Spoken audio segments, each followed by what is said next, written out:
Vamos ficar de pé? Vamos orar? Nosso Deus e Pai, nós só temos que te louvar e te agradecer, Senhor. Chegar aqui, meu Deus, debaixo de vitória, da tua graça, nos conduzisse todos esses dias aqui, no período prévio, durante o evento. E agora, Deus, nessa última mensagem, eu quero te pedir, Deus, que tu ilumine a mente do teu servo pelo teu Espírito. E que ele pregue, meu Deus, com a tua graça e no poder do teu Espírito. Que tu prepare os corações daqueles que estão aqui, daqueles que estão nos assistindo pela internet ou pela TV. Que, meu Deus, tu possa edificar a tua igreja e o teu evangelho possa ser proclamado e vidas sejam libertas e salvas para o louvor da tua glória. É isso que te pedimos e te oramos no nome de Jesus. Amém. Deus abençoe.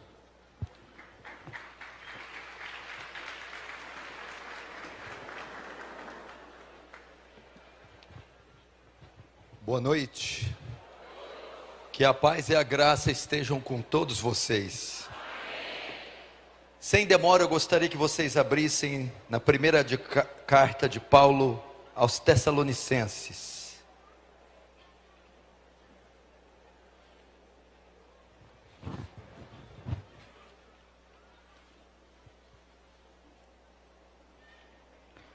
Primeira carta de Paulo aos Tessalonicenses.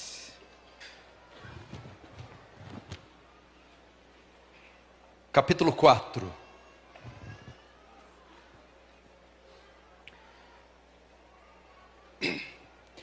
Finalmente, irmãos, nós rogamos e exortamos no Senhor Jesus, que como de nós recebeste, quanto à maneira, porque deveis viver e agradar a Deus, e efetivamente estáis fazendo, continueis progredindo cada vez mais, porque estáis inteirados de quantas instruções vos demos da parte do Senhor Jesus. Pois esta é a vontade de Deus, a vossa santificação, que vos abstenhais da prostituição. Que cada um de vós saiba possuir o corpo em santificação e honra, não com desejo de lascívia, como os gentios que não conhecem a Deus. E que nessa matéria ninguém ofenda nem defraude o seu irmão, porque o Senhor, contra todas essas coisas, como antes nos avisamos e testificamos claramente, é o vingador. Porquanto Deus não nos chamou para impureza, e sim para a santificação. Dessarte, quem rejeita essas coisas, não rejeita o homem, e sim Deus, que também vos dá o seu Espírito.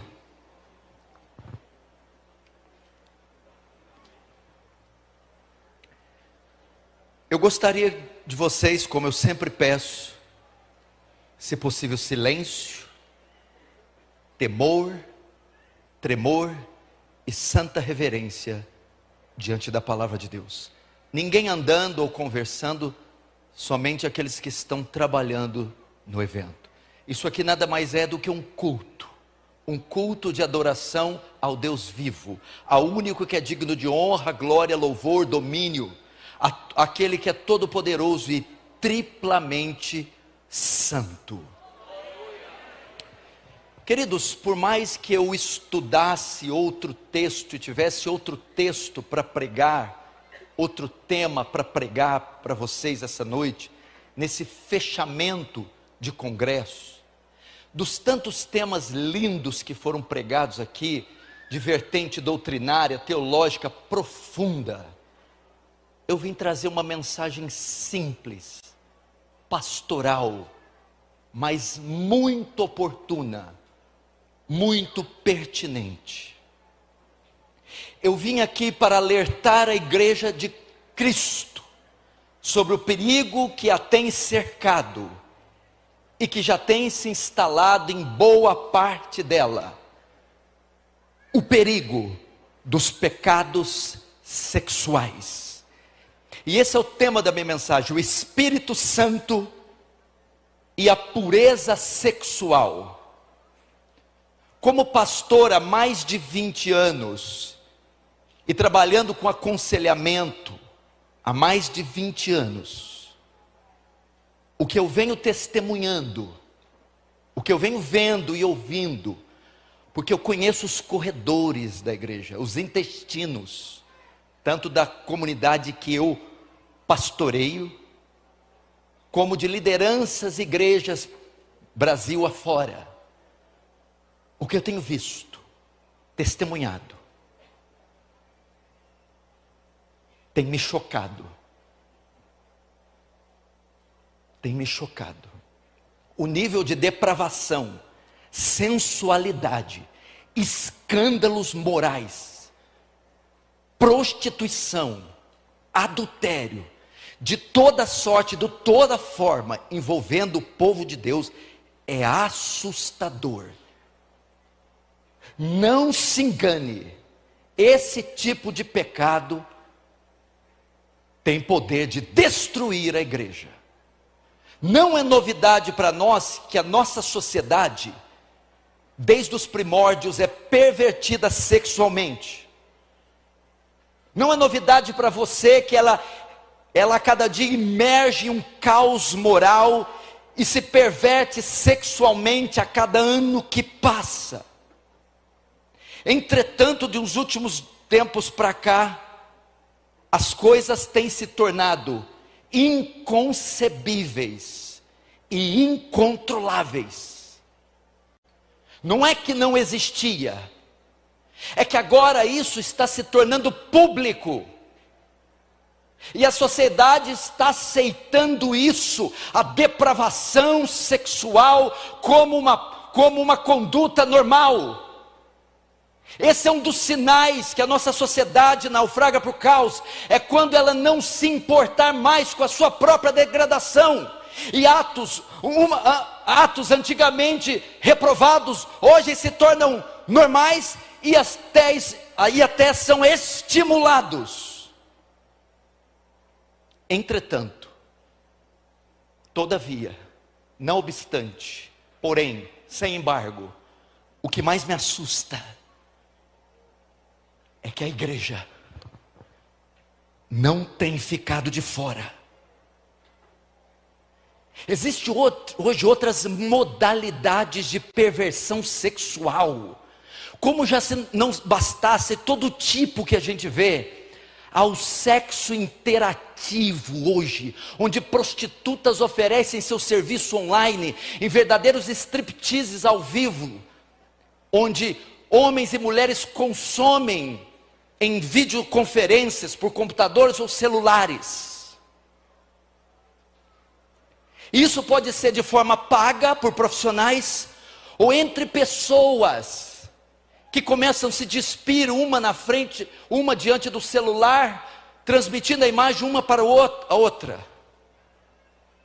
Só que eu estou falando de cristãos, estou falando de pastores, estou falando de diáconos, de presbíteros, de músicos, de crentes envolvidos nessa sujeira. O tal do nudes. Pessoas que provocam excitação sexual mediante a conversas de baixo calão no celular, e depois tiram fotos nuas e compartilham umas com as outras. Eu estou falando que isso está acontecendo entre o povo de Deus. Eu estou falando do que eu vejo, do que eu testemunho. Coisas impensáveis, até para um ímpio, tem acontecido. E o texto diz que Deus é vingador dessas coisas. Se tem um pecado que essa geração vai dar contas diante de Deus, aqui na terra e diante do seu trono, são esses pecados sexuais.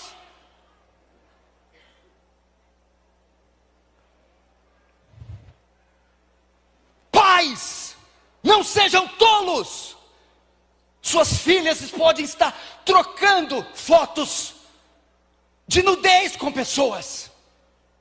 Eu não sei onde essa geração vai parar, desses pais omissos, que não veem maldade em aparelho celular, em internet, em computador no quarto. Esses meninos estão sendo aliciados, ingressados na prostituição infantil, pedofilia, toda sorte de perversão sexual debaixo das barbas desses pais que na verdade estão patrocinando tais coisas.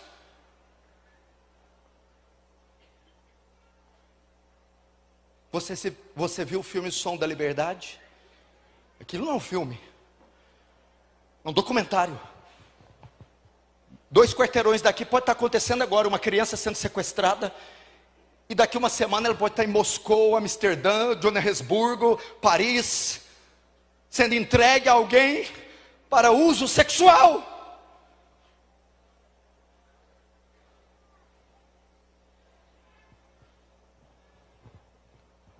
Uma menina, Belfort Roxo, marcou encontro, menina de 10 anos, mas marcou encontro com um abusador. Os pais conseguiram ver no telefone, no celular, e foram lá. E antes dele chegar e pegar ela, eles foram com a polícia, capturaram e prenderam ele. Mas aí a mãe perguntou: por que você não falou para nós? Mãe, desde que você me deu o celular, eu entrei em uma rede, conheci um homem, e eu me apaixonei por ele. Pode ser tua filha, pode ser teu filho. Homens que são escravos disso. Suas filhas, não sejam nécios, pai. Podem já ter amigas, porque isso não vem só pela internet, vem pelas influências. Pode ser que a sua filha já tenha amigas de 12 a 15 anos que não são mais virgens, que influenciam ela nessa área, ou o seu filho. São as escolas de ensino fundamental e médio, é a grade curricular das escolas estaduais, é a programação na TV, são os aplicativos. Meus filhos estavam usando o aplicativo do Duolingo para aprender inglês. Em uma certa fase do aplicativo, estavam fazendo perguntas. Uma menina pode pôr roupa de menino, um menino pode pôr roupa de menino. Peraí, eu mastiguei, eu mordi, eu quebrei, eu pulverizei, eu derreti. O que é isso? Bem modo Paulo Júnior, né? Assim. Porque não é só aqui pregando, não, é no supermercado, é tomando banho, é tudo assim, é desse jeito. Já chega no caixa, R$130, eu assim diz o Senhor. O que é isso? Arrepende desse teu pecado, miserável. Sabe por que eles estão rindo, pastor Euder? Para não chorar. Eu já peguei celulares de jovens e o que eu vi é assustador. O que está sendo exposto aí, gente. 20, 30 anos atrás, a pornografia se limitava a revistas com pessoas nuas. O que você vê hoje são aberrações, são animais cometendo atrocidades. E a criança, o adolescente ou homem não tem estrutura para suportar tamanha descarga de depravação. Você sabe que na década de 60 houve a revolução sexual que contribuiu muito para a erotização da sociedade. O festival de rock, hippie, Woodstock, com seu slogan sexo, droga e rock and roll, inaugurou uma era dos contraceptivos, dos anticoncepcionais e do sexo livre, sem o compromisso do matrimônio. Associa-se a isso ao aumento desenfreado de material pornográfico, e isso se potencializou ainda mais com o advento da internet. Irmãos, abram seus olhos, estamos vivendo um momento histórico, onde a depravação sexual foi normalizada.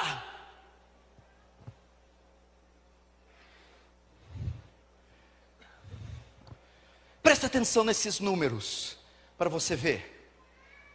A indústria pornográfica movimenta no mundo 97 bilhões de dólares por ano. Você ouviu? 97 bilhões de dólares. A pornografia apenas nos Estados Unidos é responsável por quase 13% desse montante. 2 bilhões e 500 milhões de e-mails enviados por dia no mundo todo possuem conteúdo pornográfico. Eu disse 2,5 bilhões de e-mails por dia são pornográficos. 25% das pesquisas feitas na internet estão relacionadas à pornografia. São 68 milhões de pesquisas por dia. 35% dos downloads feitos são pornográficos. 266 novos sites pornográficos surgem todos os dias na internet. São feitas 116 mil pesquisas sobre pornografia infantil por dia.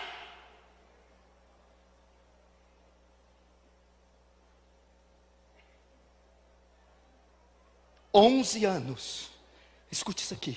11 anos é a idade média em que uma criança vê pornografia online pela primeira vez. Isso na pandemia, piorou na pandemia. A produtora de vídeo Brasileirinhas chegou a duplicar o número de assinaturas por dia. Ela disse, nossa média sempre foi 300 assinaturas por dia, mas desde a pandemia chegamos a 600 por dia. Isso na pornografia. Agora veja o adultério. De acordo com uma revista famosa, 75% dos homens e 68% das mulheres já admitiram ter traído de alguma forma em algum momento os seus cônjuges. 75% dos homens e 68% das mulheres já foram infiéis aos seus cônjuges. Já cometeram adultério, isso é um colapso. Fornicação, que é o sexo entre os solteiros. 30% dos jovens, veja só a idade que as pessoas já têm ingressado no sexo. 30% dos jovens de 13 a 15 anos já iniciaram a vida sexual. Mas eu estou aqui para falar em nome de Jesus. Eu, você e a igreja de Cristo vamos nos levantar e vamos abrir guerra contra a perversão sexual.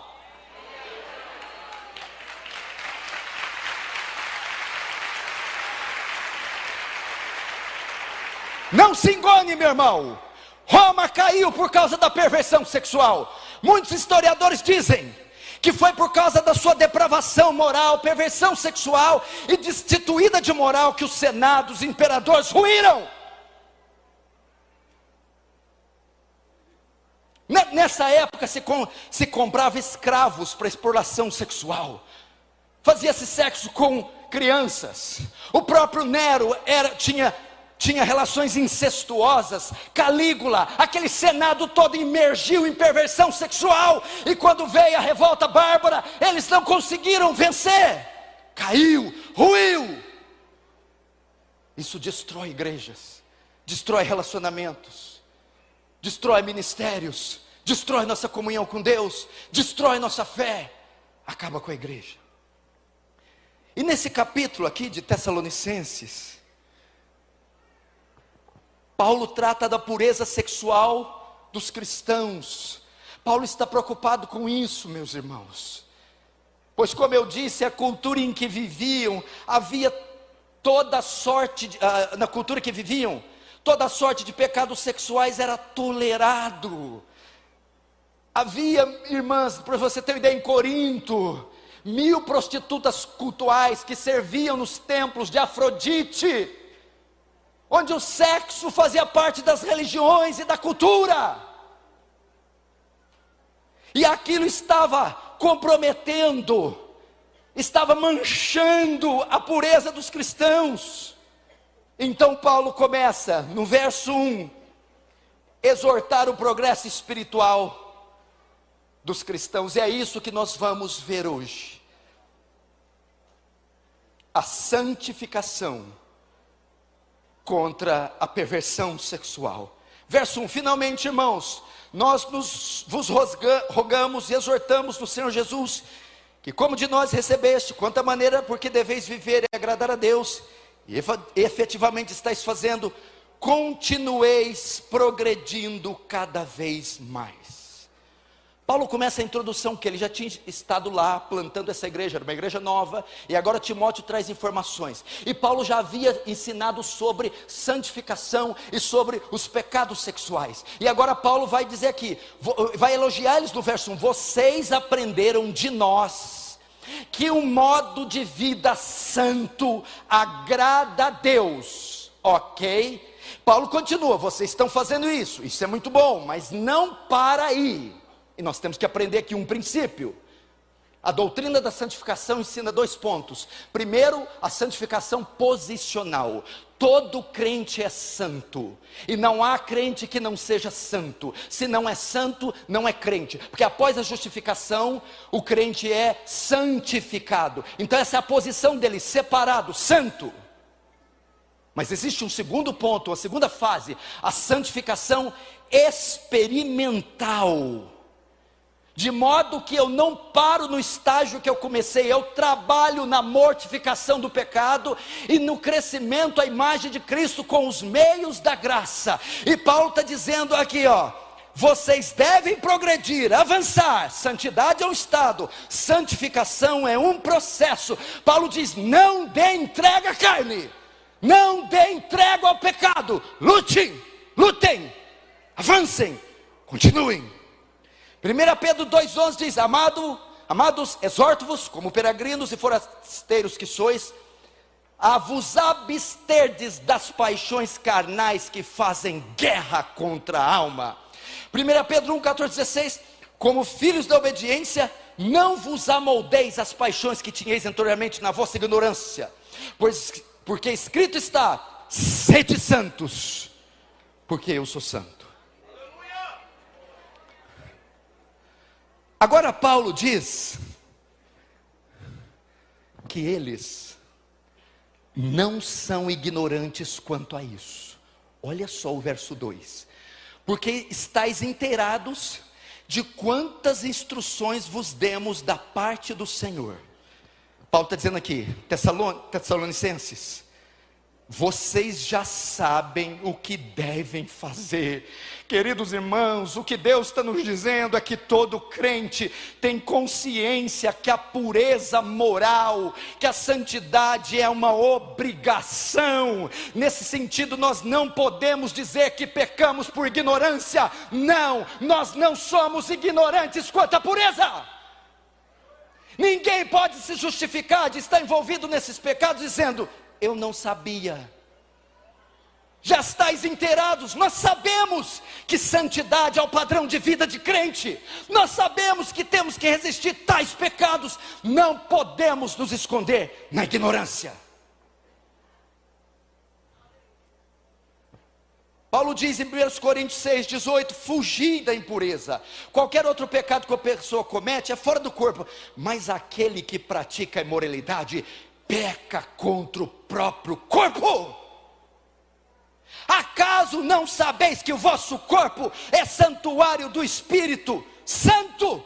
Olha o que Paulo está dizendo, parece hoje. Acaso vocês não estão carecas de saber? Vocês não sabem que são separados? Não sabem que Deus os redimiu? Não sabem que Deus os comprou? Não sabem que Ele enviou o sangue dele por vocês para separar vocês dessa imundícia?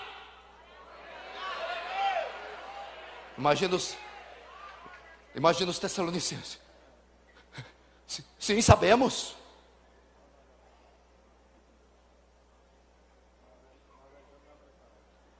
Então por que está continuando? Tem 2 telões ali. 2 ali. Dá teu celular aí. Dá teu celular.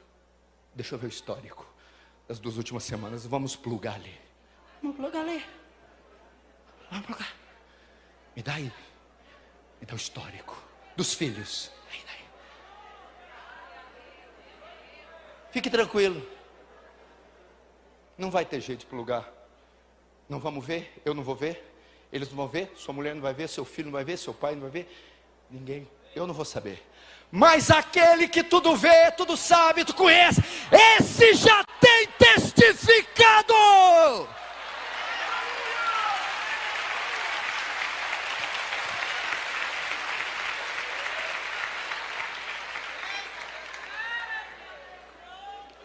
Primeiro, Paulo exorta ao progresso. Continue. Me diz uma coisa aqui para mim, pastor Eudeu. Satanás cansa, perde fôlego, tira férias. Satanás cansa, Satanás morre. Baixa a guarda para tu ver um dia. Pisa fora da linha, escorrega. Ele vai matar, roubar e destruir. Ele anda ao derredor bramando como leão, procurando quem possa tragar. Paulo está dizendo aqui, verso 2, estou falando outra vez, estou insistindo nesse tema, porque vocês precisam colocá-los em prática. Tessalonicenses, vocês não são ignorantes quanto a isso, vocês sabem que essa é a vontade de Deus para você. Então vamos no verso 3, Paulo vai dizer por que eles devem ser santos, porque... Verso 3, pois esta é a vontade de Deus, a vossa santificação,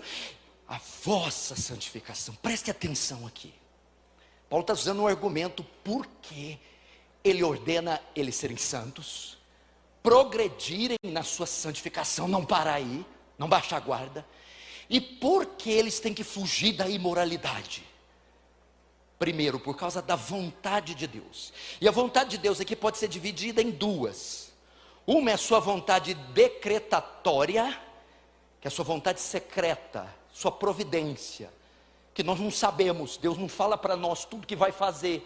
É sua vontade que está dentro dos seus decretos soberanos, insondáveis, insofismáveis, quando Paulo diz, ó a profundidade da riqueza, tanto do conhecimento como do saber de Deus, quão insondáveis são seus juízos, quão inescrutáveis são seus caminhos, quem conheceu a mente do Senhor, quem foi seu conselheiro, quem primeiro deu a Ele, para que depois possa lhe retribuir, porque dele, por Ele, para Ele são todas as coisas, glória pois a Ele eternamente, amém.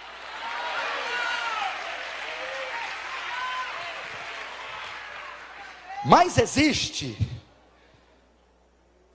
a outra vontade, é a vontade revelada, ou desejo normativo, desejo revelado, e é esta vontade revelada que Paulo está falando. Ele está falando, Tessalonicenses, isso não é segredo, isso está em Êxodo, Levítico, Deuteronômio, para se apartar das nações, dos ídolos, das comunhões incestuosas, das relações mistas.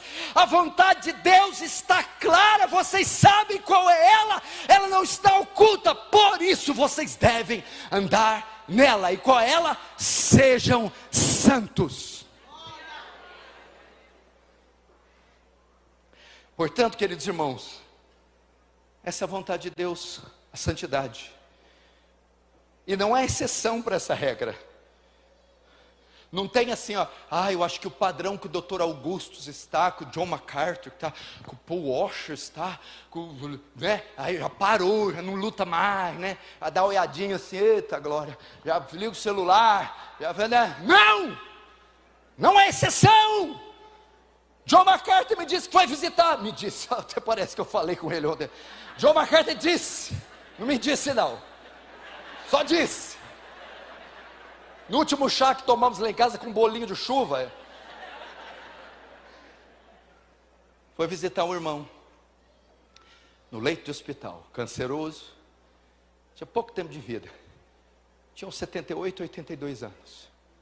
John esperando que ia visitar, que ele ia pedir uma oração, para ter paz ou para ser curado. Ele está aqui na cama, cabeça para lá, e John aqui perto da cabeça.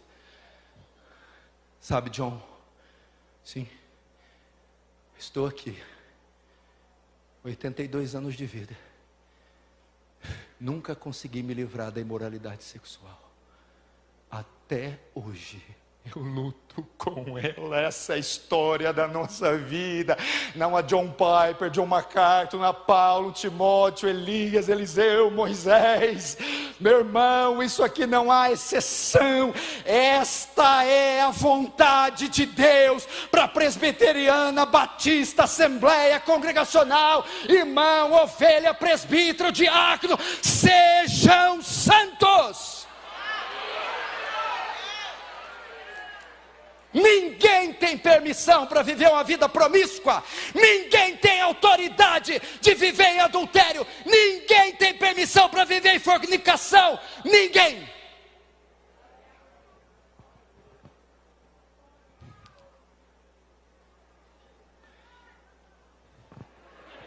Tá falando.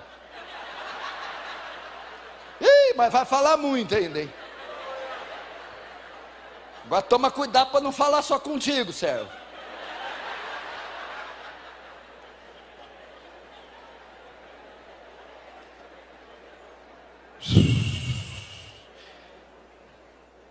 Efésios 1, 3, 5. Bendito Deus e Pai do nosso Senhor Jesus Cristo, que nos tem abençoado com toda sorte de bênçãos espirituais nas religiões celestiais. Em Cristo, assim como nos escolheu, olha só, doutrina da eleição, nos escolheu nele antes da fundação do mundo para, o que é para? Cláusula de propósito. Deus nos escolheu para um propósito, aqui é a cláusula de propósito, para sermos santos e irrepreensíveis. Deus elegeu, Deus predestinou, Deus enviou o Filho, Deus escolheu, Deus salvou um povo para ser santo. Imagina isso nos decretos divinos, antes da fundação do mundo, antes de criar tudo, Deus já pensou na santidade e pureza da igreja. Olha como Deus leva isso a sério. Nos refolhos da eternidade, a trindade em perfeito conselho e comunhão elegeu gente para ser santo.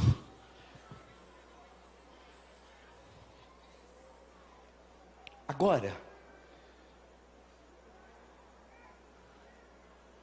preste atenção. Paulo especifica em qual área ele deseja pureza. De Tessalônica, verso 3, essa é a vontade de Deus, a vossa santificação, e que vos abstenhais da prostituição. Agora Paulo especifica o problema, o alvo do seu conselho, o alvo que os coríntios devem fixar seus olhos, e devem se tornar santos. Vos abstenhais da prostituição, palavra grega aqui, porneia, da onde veio o termo pornô, pornográfico, pornografia, todo tipo de pecado de ordem sexual. Paulo está escrevendo para um contexto greco-romano, havia incesto, havia relações com crianças, havia relações com pessoas da mesma família, havia adultérios, havia fornicação, havia bestialidade, e Paulo está dizendo, todo tipo de pecado fora do sagrado matrimônio é porneia. Primeiro, fornicação, pecado entre solteiros antes do casamento. Segundo, adultério, pecados de pessoas casadas fora do casamento. Terceiro, sexo de pessoas do mesmo sexo.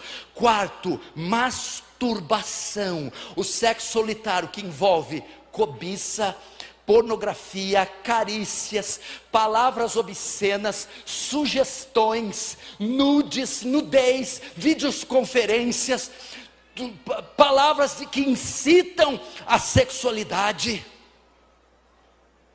Paulo está dizendo, é a vontade de Deus que vocês sejam puros. Em qual área? Na área sexual. Como? Se abstendo, evitando todo tipo de pecados sexuais acima. Irmãos, sabe o que Paulo está falando para nós 2000 anos depois? Igreja de Cristo, não se meta com essas coisas, não se envolva com essa sujeira, com essa imundícia, delete isso dos seus aparelhos, bloqueie essas pessoas imundas, corte essas assinaturas sujas. Você acha que numa multidão de gente aqui, desse tamanho, não tem pessoas assim? Não tem pessoas envolvidas com esse pecado? Você acha que eu, ou alguns aqui são ingênuos de pensar? Não se meta com isso. Tira os olhos dessa mulher na sua. Tira os olhos dessa criança, antes que a ira de Deus caia sobre você. Pare de mexer com esse lixo. Isso vai arruinar a tua vida. Isso vai acabar com o teu ministério. Isso vai acabar com a tua comunhão com Deus. vai destruir você. Agora Paulo vai focar o objeto da prostituição, aonde ele é cometido. Ele vai no objeto, aonde é? O corpo. O corpo é a matéria-prima para a prostituição, é o objeto de pecado sexual. Verso 4, que cada um de vós saiba possuir, o mesmo que usar, o próprio corpo em santificação e honra, não com o desejo de lascívia como os gentios que não conhecem a Deus. Presta atenção, olha o conselho que ele está dando aqui, ó. Que cada um saiba usar, dominar, refrear o corpo. Deus nos deu um corpo, e o problema deles o quê? Do contexto grego, havia um dualismo grego que ensinava que só o espírito é bom, a matéria é má. Então não havia problema o que você fazia com o corpo, não interessa o que você fazia com o corpo. Paulo vai dar tanta importância ao corpo, que ele vai dizer que esse corpo seu, se morrer, for cremado, na ressurreição, essas cinzas vão se recompor e formar novamente o corpo, e alma e corpo irão para o céu. Deus valoriza tanto esse corpo, que Ele vai usá-lo na eternidade, assim como Jesus desceu sem o corpo, mas voltou para lá com Ele, que nunca mais vai se desfazer dele. O nosso corpo, apesar de ser glorificado, nunca se desfará de nós. Como é que não tem importância o corpo? Pergunta. Macho, tem um aí ainda? Belisca nele, se ele falar, ai, belisca.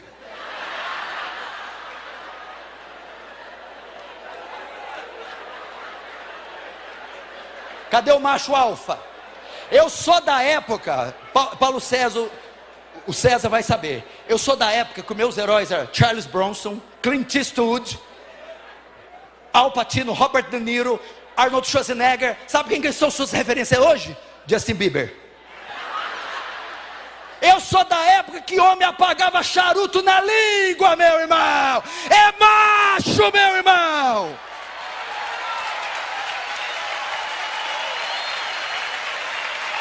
É homem raiz, meu irmão.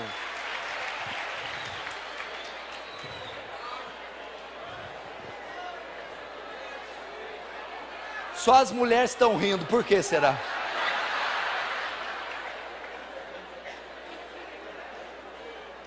Sabe o que o Elder, sabe o que a mulher do Paul Washer diz? Char Washer. Se você soltar leões na América para comer homens, eles morrerão de fome. Raça em extinção. Presta atenção. Você sabe usar o seu corpo? Você ensina seu filho a usar o corpo dele? Sua filha como usar o corpo? Você já disse, filhinha, filho, o seu corpo é templo, casa, morada do Espírito Santo. E os membros desse corpo devem ser usados como instrumento de justiça, que promovam santidade, o avanço do reino e a glória de Deus. Essa é a finalidade do seu corpo e dos membros que o compõem. Como nós usamos o corpo na prática, que o Paulo está dizendo aqui? Cada um de vós sabe usar o corpo, não em desejo de lascívia. Primeiro, não entregar o corpo a qualquer um. Não entregue o seu corpo às prostitutas. Não entregue o seu corpo, menina, aos seus namorados. Não entregue o seu corpo à pornografia, a videochamadas. Não entregue o seu corpo aos computadores e celulares. Preserve o seu corpo. Segundo, não use o seu corpo para coisas imorais. Que esse negócio de postar foto sem roupa, de biquíni com 3% de tecido, e postar, guarda teu corpo para o teu marido ou para tua esposa.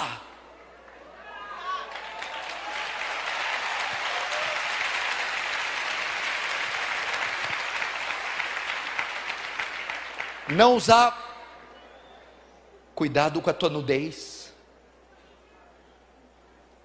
Cuidado com exposições que incitam pensamentos imorais. Não tem nada a ver com legalismo aqui não. Não vem pôr essa pecha em mim não. Você concorda que tem que andar pelado? Já estamos nessa fase? Se nós estiver nessa fase, já vou preparar para o arrebatamento. Terceiro, não permitir que ninguém toque nele, ou seu marido, esposa presente, ou seu marido, esposa futuro. Ninguém tem autoridade de tocar no seu corpo, acariciar seu corpo, ver a nudez do seu corpo, excitar o seu corpo. Ninguém, exceto sua esposa ou seu marido. Quarto, não estimulá-lo sexualmente sem poder supri-lo legitimamente. Carícias, imagens, palavras. Pelo contrário, usando de maneira santa e honrosa. Aí Paulo vai dizer no 5, não como gentios, pastores.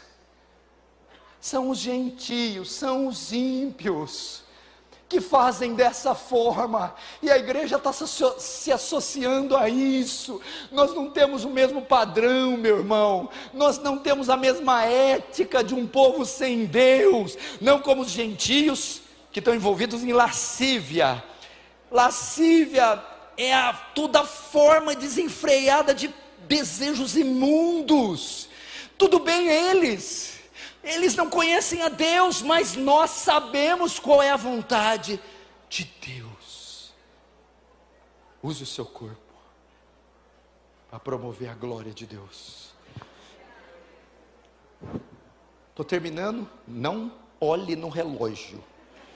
Cada vez que você orar, eu vou aumentar 15 minutos a mensagem. Aí você vai ver com o homem aqui, ó. Verso 6. Eu nem estava lembrando, eu falei, foi lá no relógio. Verso 6. E que nesta matéria ninguém ofenda nem defraude. Defraudar quer enganar seu irmão, porque o Senhor contra todas essas coisas, como antes vos avisamos, testificamos claramente, é vingador. Vamos lá. E nessa matéria, e nesse assunto, olha como é que a sabedoria do Espírito Santo inspirando Paulo. E nesse assunto, sexualidade, ninguém engane o outro na tentativa de tirar proveito sexual. Crentes dentro da igreja.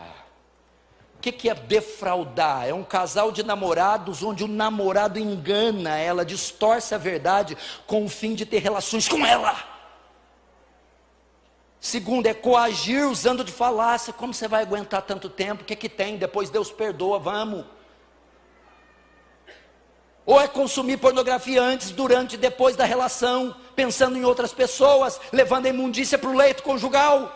E Paulo está dizendo, não distorça a Bíblia para satisfazer o seu desejo, é pecado e pronto. É usar de chantagem, ameaças, mentiras, com o fim de satisfazer sexualmente, de maneira ilícita. Paulo está dizendo, ninguém defraude o seu irmão. E quanto tem isso na igreja, meu Deus do céu. Não faça isso, jovem. Se o rapaz está te seduzindo a fazer isso, larga ele. Isso é filho de Belial. Se é a menina, então, papai do céu, chuta que é laço, não é assim que a música fala? De vez em quando eles compõem algumas coisinhas, né? Chuta que é laço.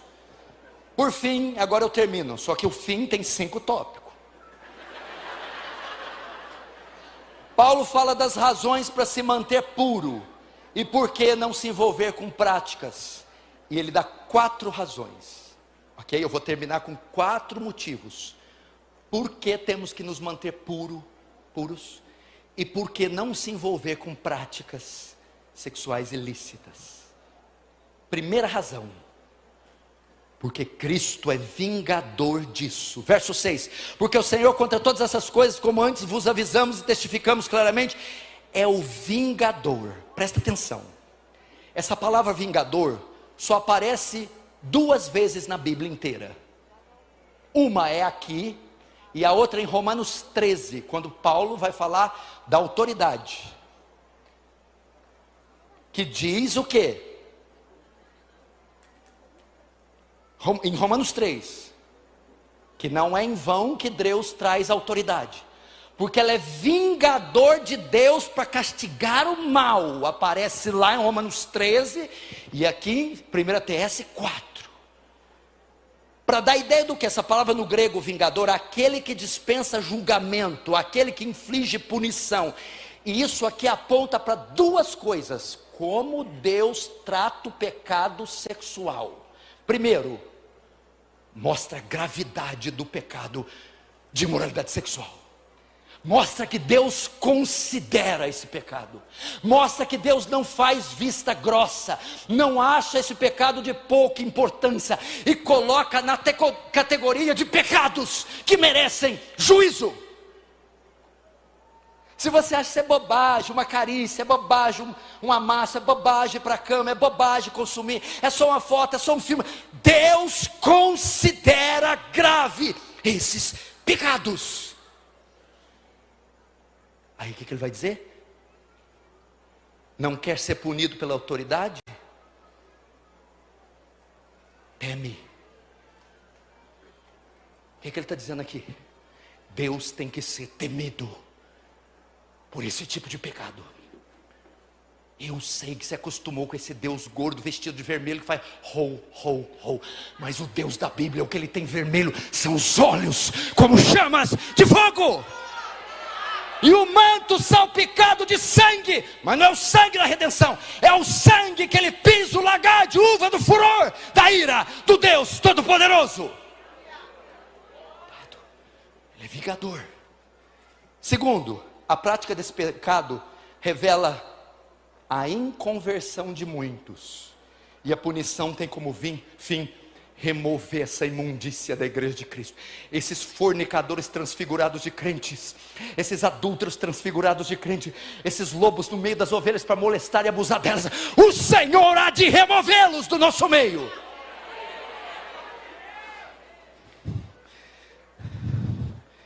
Mas o texto também se refere a crentes, e nesse caso a justiça se manifesta como disciplina.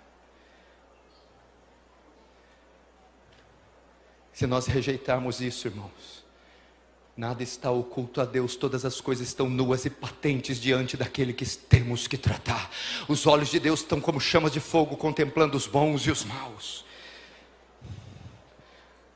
Segunda razão, são 4, para fugir da moralidade. Ela é contrária à nossa vocação. Verso 7, porquanto Deus não nos chamou para a impureza, e sim para a santificação. Chamou aqui carrega o mesmo sentido de salvou. Cristo morreu na cruz, não só para nos livrar da culpa do pecado, mas também do poder do pecado. Nesse sentido, no propósito de Deus que nos chamou, não inclui a imoralidade sexual. A imoralidade sexual é oposta ao nosso chamado, não é compatível com a nova vida. O chamado é para ser separado, justo, santo, e a imoralidade sexual não se encaixa na vocação, no nosso chamado, na nossa nova vida. Não pode haver compatibilidade de um justo com esse tipo, esse estilo de vida, é incompatível. Olha 1 Pedro 1,15 falando do chamado. Segundo é santo aquele que vos chamou, tornai-vos santo também vós mesmo em todo o vosso procedimento. Terceiro, 2, estou acabando. Terceira razão para rejeitar a imoralidade: isso não vem de homens, vem de Deus. Verso 8, Dessarte, quem rejeita essas coisas não rejeita o homem, e sim a Deus, que também vos dá o seu Espírito Santo.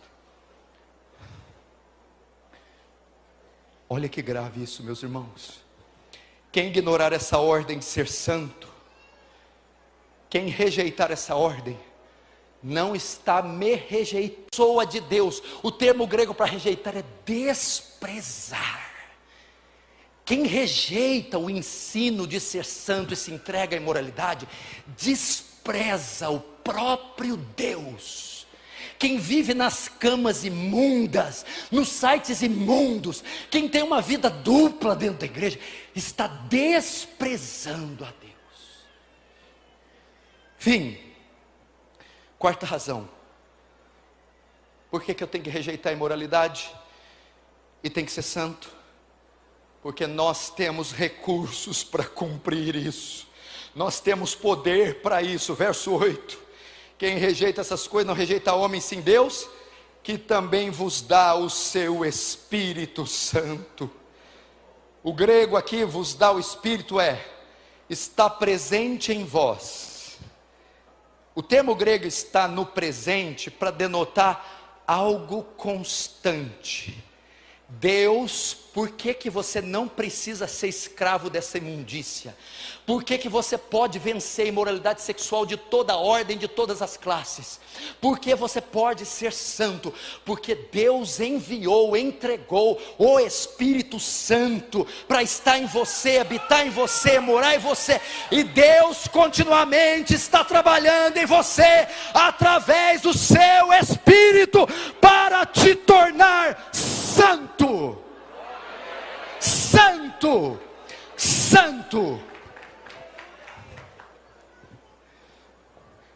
O que é isso, irmãos?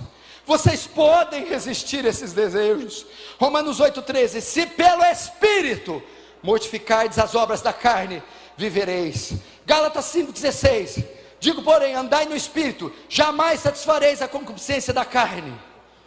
Ande no Espírito. Efésios 5,18: não embriagueis com o vinho que é a dissolução, mas enchei-vos do meu Espírito. Paulo está dizendo, por que você pode ser santo e vencer a imoralidade? Assim como um bêbado que bebe pinga, cachaça, e bebe tanto, de modo que o álcool domina todo o ser, todas as faculdades dele. O Senhor diz, vocês possuem o Espírito Santo, e à medida que se tornarem cheios, e mais cheios, e mais cheios, Ele vai dominar cada movimento, cada pensamento, cada ação, e vai refrear o mal, resistir à tentação, mortificar o pecado sexual, e tornar vocês santos. Sejam santos, sejam santos, sejam santos, como santo é o Senhor. Glória a Deus.